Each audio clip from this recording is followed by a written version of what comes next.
नमस्कार, आप देख रहे हैं केपी न्यूज 24/7। मैं हूं अश्विनी आपके साथ। चलिए एक नजर डालते हैं आज के मुख्य समाचारों पर। बीदर में 2 अगस्त को सिविल पुलिस कांस्टेबल भर्ती परीक्षा, 10,627 अभ्यर्थी होंगे शामिल, डीसी ने दिए कड़े निर्देश। राहुल गांधी ने कर्नाटक मंत्रिमंडल विस्तार को दी मंजूरी, सोमवार को शपथ ग्रहण होने की संभावना। भाजपा कर्नाटक कांग्रेस के नेताओं को शीर्ष नेतृत्व ने अपमानित किया। संसद परिसर में पप्पू यादव के भेष पर बवाल, लोकसभा अध्यक्ष ओम बिरला की सख्त चेतावनी। जितेंद्र सिंह पर कांग्रेस का पलटवार, केसी वेणुगोपाल बोले केंद्रीय मंत्री के खिलाफ लाएंगे विशेषाधिकार प्रस्ताव। विभिन्न समुदायों के बीच तनाव बढ़ने पर नेपाल सरकार ने कर्फ्यू लगा दिया। इटाली की जॉर्जिया मेलोनी ने ट्यूटा प्रवासी संकट के बीच स्पेन के साथ शेंगेन समझौते को रद्द करने की चेतावनी।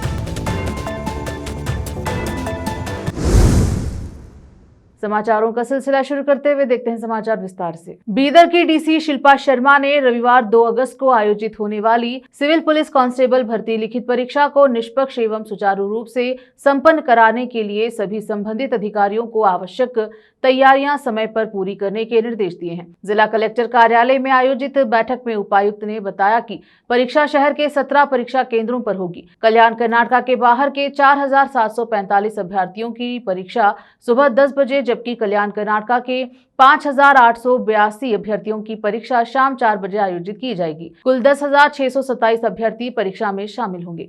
डीसी ने परीक्षा केंद्रों पर भी पीने के पानी, साफ सफाई, बिजली, पंखे और अन्य मूलभूत सुविधाएं सुनिश्चित करने के निर्देश दिए। प्रत्येक केंद्र पर कस्टोडियन, ड्रेस कोड अधिकारी तथा प्रश्न पत्र एवं ओएमआर शीट पहुंचाने के लिए 6 रूट अधिकारियों की नियुक्ति की गई है।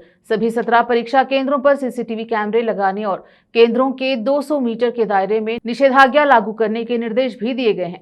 उन्होंने ड्रेस कोड के बारे में बताया कि फुल स्लीव कपड़े, चेहरा, सिर या कान ढकने वाले वस्त्र पहनकर प्रवेश नहीं मिलेगा।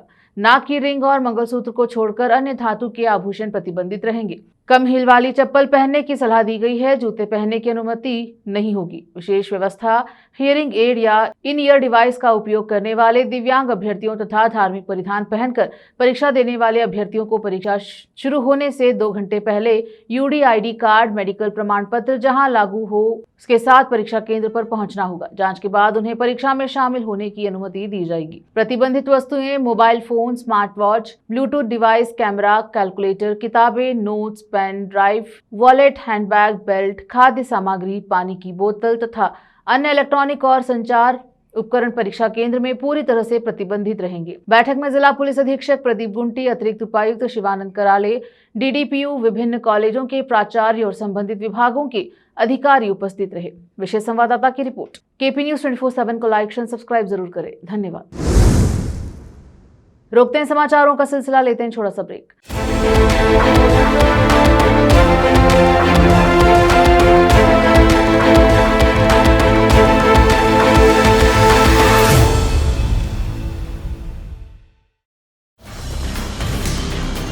हिंदुस्तान के हर कोने में हम हैं मौजूद।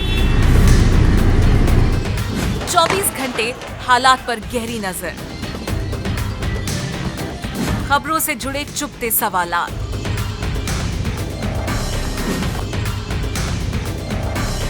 और आपको दिखाता है धार्मिक, सामाजिक, राजनीतिक,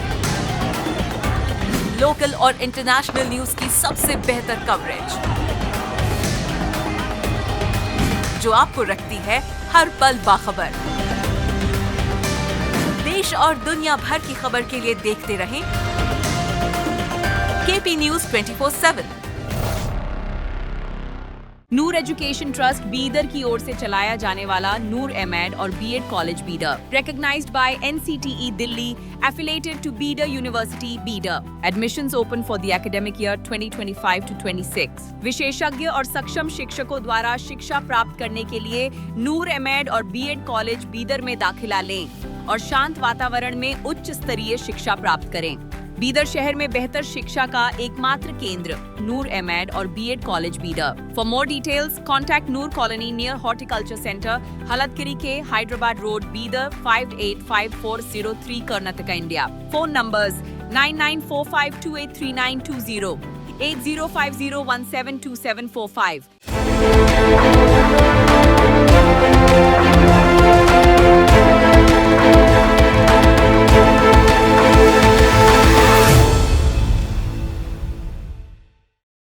ब्रेक के बाद स्वागत है आपका। देखते हैं समाचार देश की।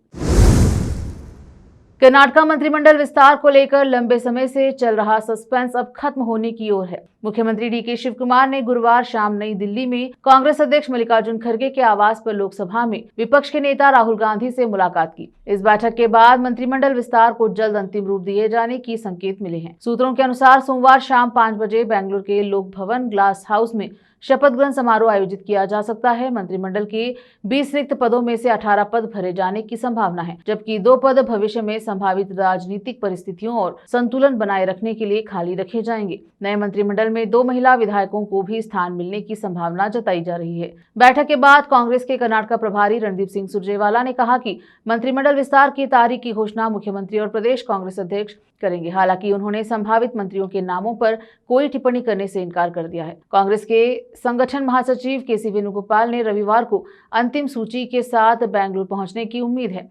उन्होंने कहा कि नए मंत्रियों के नए शपथ ग्रहण के समय ही सामने आएंगे। केपी न्यूज़ 24/7 को लाइक एंड सब्सक्राइब जरूर करें। धन्यवाद। कर्नाटक भाजपा नेताओं ने मंत्रिमंडल विस्तार में देरी को लेकर कांग्रेस नेतृत्व की कड़ी आलोचना की और आरोप लगाया कि पार्टी हाईकमांड द्वारा राज्य के नेतृत्व को अपमानित किया जा रहा है और परिणाम स्वरूप शासन व्यवस्था प्रभावित हुई है।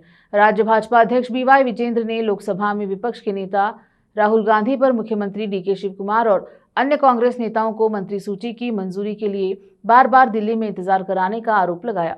विधानसभा में विपक्ष के नेता आर अशोक ने शिव कुमार को नाम मात्र का मुख्यमंत्री करार दिया और आरोप लगाया कि राज्य में सूखे और कावेरी जल संकट के बावजूद कई महत्वपूर्ण विभागों में मंत्री नियुक्त नहीं किए गए। केपी न्यूज़ 24/7 को लाइक एंड सब्सक्राइब जरूर करें। धन्यवाद।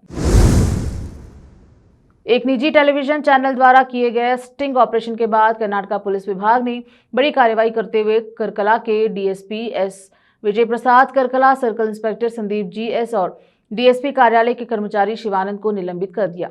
स्टिंग ऑपरेशन के वीडियो में कथित तौर पर सर्कल इंस्पेक्टर संदीप जीएस एक व्यक्ति से नकदी लेते हुए दिखाई दे रहे हैं। बताया गया है कि उक्त व्यक्तियों ने खुद को अवैध गतिविधियों के लिए पुलिस संरक्षण चाहने वाला बताकर रिश्वत की पेशकश की।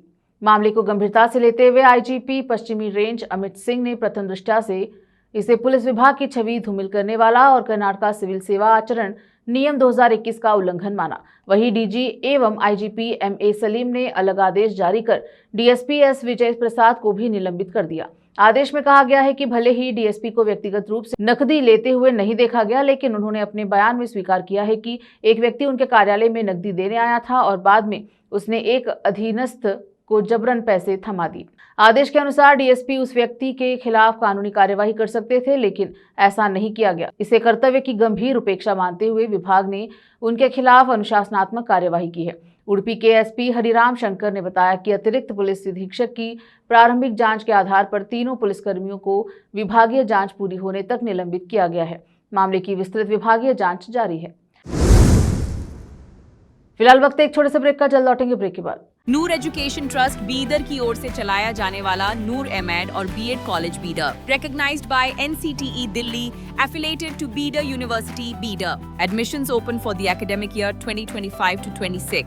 विशेषज्ञ और सक्षम शिक्षकों द्वारा शिक्षा प्राप्त करने के लिए नूर एमएड और बीएड कॉलेज बीदर में दाखिला लें और शांत वातावरण में उच्च स्तरीय शिक्षा प्राप्त करें। बीदर शहर में बेहतर शिक्षा का एकमात्र केंद्र नूर एमएड और BEd college Bidar. For more details contact Noor colony near horticulture centre, Haladgiri के Hyderabad road, Bidar 585403 Karnataka, India. Phone numbers 9945283920, 8050172745। Break के बाद स्वागत है आपका। देखते हैं समाचार देश के। संसद परिसर में निर्दलीय सांसद पप्पू यादव ने कथित रूप से भेष बदलकर पहुंचने को लेकर राजनीतिक विवाद खड़ा हो गया है। इस घटनाक्रम पर लोकसभा अध्यक्ष ओम बिरला ने कड़ी नाराजगी जताते हुए स्पष्ट किया कि संसद की गरिमा और सुरक्षा से किसी भी प्रकार का समझौता स्वीकार नहीं किया जाएगा। उन्होंने सदन के सभी सदस्यों को चेतावनी दी है कि भविष्य में कोई भी सांसद भेष बदलकर या नियमों का उल्लंघन करते हुए संसद परिसर में प्रवेश करने का प्रयास न करे। इस मामले को लेकर राजनीतिक हलकों में चर्चा तेज है। केपी न्यूज 24/7 को लाइक शेयर सब्सक्राइब जरूर करें। धन्यवाद। भाजपा सांसद द्वारा लोकसभा में विपक्ष के नेता राहुल गांधी के खिलाफ विशेषाधिकार प्रस्ताव लाए जाने के बाद कांग्रेस ने पलटवार किया है। कांग्रेस सांसद केसी वेणुगोपाल ने आरोप लगाया कि केंद्रीय मंत्री जितेंद्र सिंह ने सदन को गुमराह किया है। उन्होंने कहा, केंद्रीय मंत्री ने दावा किया कि प्रदर्शनकारियों पर कोई गोलीबारी नहीं हुई, जबकि राहुल गांधी ने स्वयं पैलेट गन और AK-47 के इस्तेमाल के सबूत दिखाए हैं। वेणुगोपाल ने कहा कि इस कथित भ्रामक बयान के कारण कांग्रेस अब केंद्रीय मंत्री जितेंद्र सिंह के खिलाफ विशेषाधिकार प्रस्ताव लाएगी। इस मुद्दे को लेकर संसद में सत्ता पक्ष और विपक्ष के बीच राजनीतिक टकराव और तेज होने की संभावना है। केपी न्यूज 24/7 को लाइक शेयर सब्सक्राइब जरूर करें। धन्यवाद। तेलंगाना के मुख्यमंत्री रेवंत रेड्डी द्वारा स्नातक इंजीनियरों पर की गई टिप्पणी के संबंध में भाजपा सांसद निशिकांत दुबे ने 31 जुलाई को कहा कि वे आहत हैं और राहुल गांधी के निर्देशों के अनुसार बोलते हैं। निशिकांत दुबे ने कहा कि तेलंगाना के मुख्यमंत्री एक अच्छे इंसान हैं, वे मेरे बहुत पुराने मित्र हैं। हम दोनों ने संघ परिवार और विद्यार्थी परिषद के साथ विस्तार में महत्वपूर्ण योगदान दिया है। मूल रूप से चूंकि ये विद्यार्थी परिषद से आते हैं, इसलिए उनकी सोच सही है। हालांकि उन्हें राहुल गांधी जो कहते हैं वही करना पड़ता है। वे आहत हैं और राहुल गांधी के निर्देशों के अनुसार बोलते हैं, ठीक वही कहते हैं जो राहुल गांधी उन्हें कहने को कहते हैं। इसमें रेवंत रेड्डी की कोई गलती नहीं है। वंदे मातरम विधेयक को लेकर जारी राजनीतिक बहस के बीच कांग्रेस सांसद राजीव शुक्ला ने भाजपा पर तीखा हमला बोला। उन्होंने कहा कि भाजपा और आरएसएस से जुड़े लोग पहले नमस्ते सदा वत्सले का पाठ करते थे, लेकिन अब वंदे मातरम के मुद्दे पर राजनीति कर रहे हैं। राजीव शुक्ला ने आरोप लगाया कि भाजपा वंदे मातरम को राजनीतिक हथियार के रूप में इस्तेमाल कर रही है, जबकि देशभक्ति किसी एक दल की जागीर नहीं है। उन्होंने कहा कि कांग्रेस हमेशा राष्ट्रीय प्रतीकों और संविधान का सम्मान करती है। वंदे मातरम विधेयक को लेकर सत्ता पक्ष और विपक्ष के बीच आरोप प्रत्यारोप का दौर जारी है। महाराष्ट्र के भिवंडी में इमारत गिरने की दर्दनाक घटना में अब तक 6 लोगों की मौत हो चुकी है। हादसे के बाद मृतकों के परिजनों का रो रो कर बुरा हाल है। पूरे इलाके में शोक का माहौल है। मौके पर राहत एवं बचाव अभियान लगातार जारी है। बचाव दल मलबे में फंसे लोगों की तलाश कर रहे हैं और घायलों को सुरक्षित निकालने का प्रयास किया जा रहा है। प्रशासन ने मृतकों के परिजनों के प्रति संवेदना व्यक्त करते हुए राहत कार्य में तेजी लाने के निर्देश दिए हैं। अधिकारियों के अनुसार मलबा पूरी तरह से हटने तक रेस्क्यू अभियान जारी रहेगा।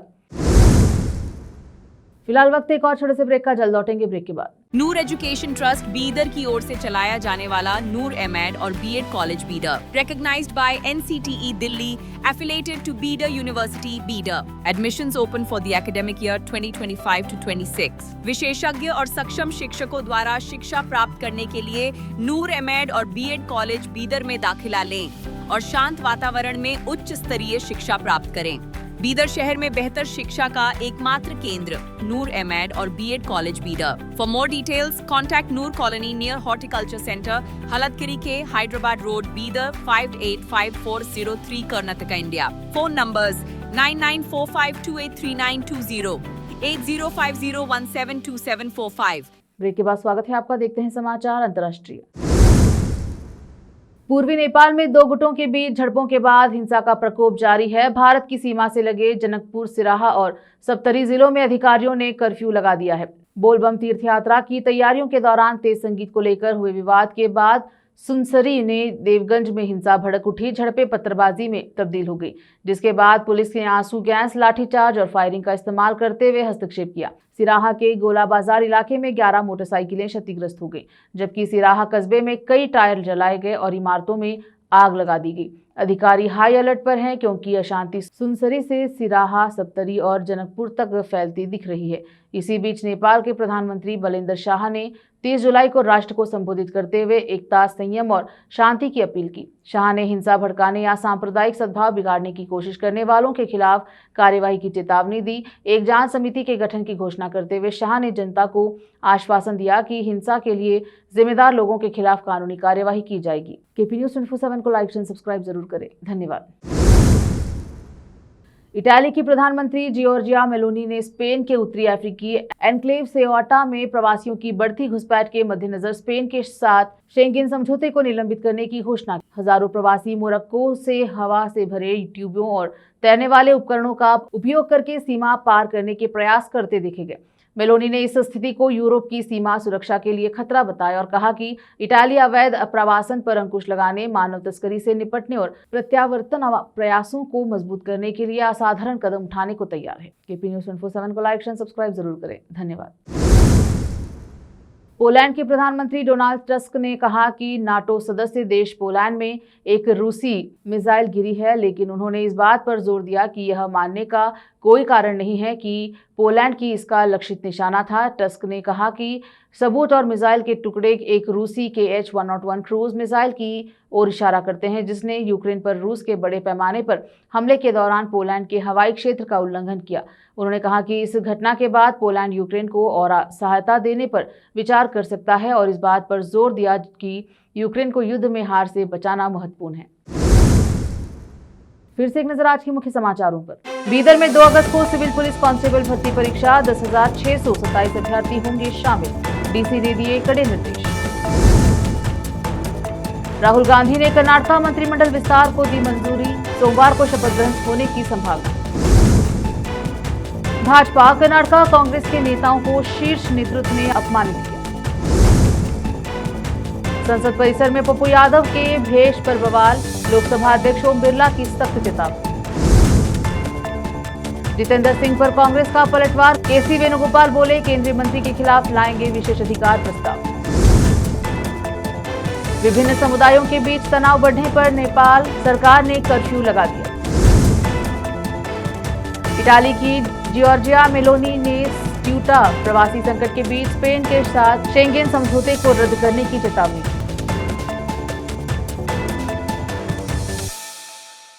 आप देख रहे हैं केपी न्यूज़ 24/7। इसी प्रकार के ब्रेकिंग अपडेट्स और ताजा खबरों से जुड़े रहने के लिए केपी न्यूज़ 24/7 को लाइक शेयर सब्सक्राइब जरूर करें। धन्यवाद।